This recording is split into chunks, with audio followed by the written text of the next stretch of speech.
All right, guys, this is the final workout for the first week of 2024.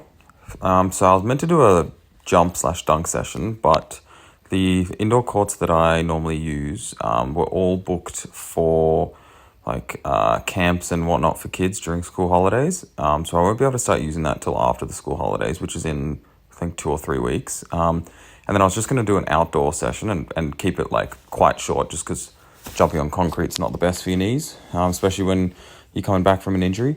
But it was raining, so I couldn't. So I decided to do a plyo session, and I love doing plyos. So I started off with pogo hops as a bit of a warm-up, and then also the single leg hops where I'm holding the landing. This was just to see how my tendon was feeling, and also just get a little bit of stability work. Then you'll see here now going on the way up, I'm now going straight away. Again, not pushing super hard, not trying to be super reactive or anything here, just still another warm-up. Then we're going into single leg hops, so these are a little bit more intensive. I'm not pushing insanely hard here either. I do one set like this, and then I do another set where I'm pushing a little bit harder. And yeah, still had no pain up to this point, which was good. The goal of this session was to start getting in jump volume again to recondition my tendons, but obviously not overdo it and risk another flare-up, which was very hard to hold myself back because I miss jumping. This is the first time I've been jumping in a while. We then moved on to some box jumps at 20 inches where I'm doing the box jump but then also holding the drop off the other side. So this was at 20 inches. I don't know if I just said that or not. Holding the landing. So knees are feeling really good here.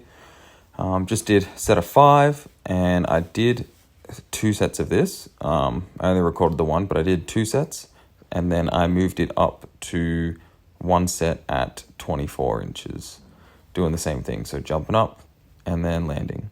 So again, trying to, when I'm doing the box jump, pretty much jump like straight leg, to make sure that I'm getting enough height and I'm not just kind of lifting my knees up. So these all felt, really good. I've done plenty of drops throughout the last few weeks program to recondition my tendons, not this program, but like the previous programs. So I knew those would feel fine.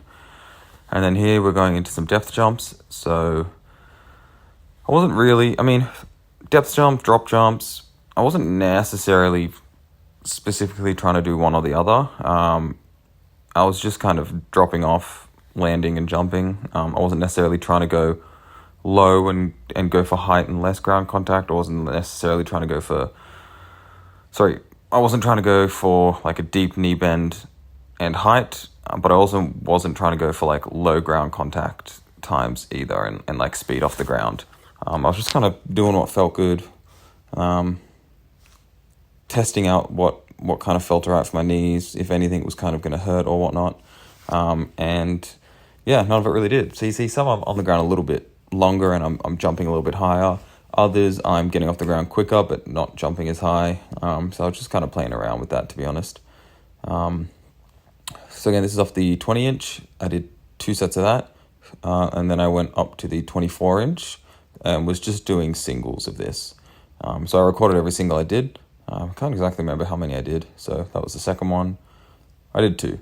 I think I actually did 3. I must have not recorded them all. Then we moved into some broad jumps. So I did a few warm-up ones here. I'm just using the pre-workout container to measure how far I'm jumping.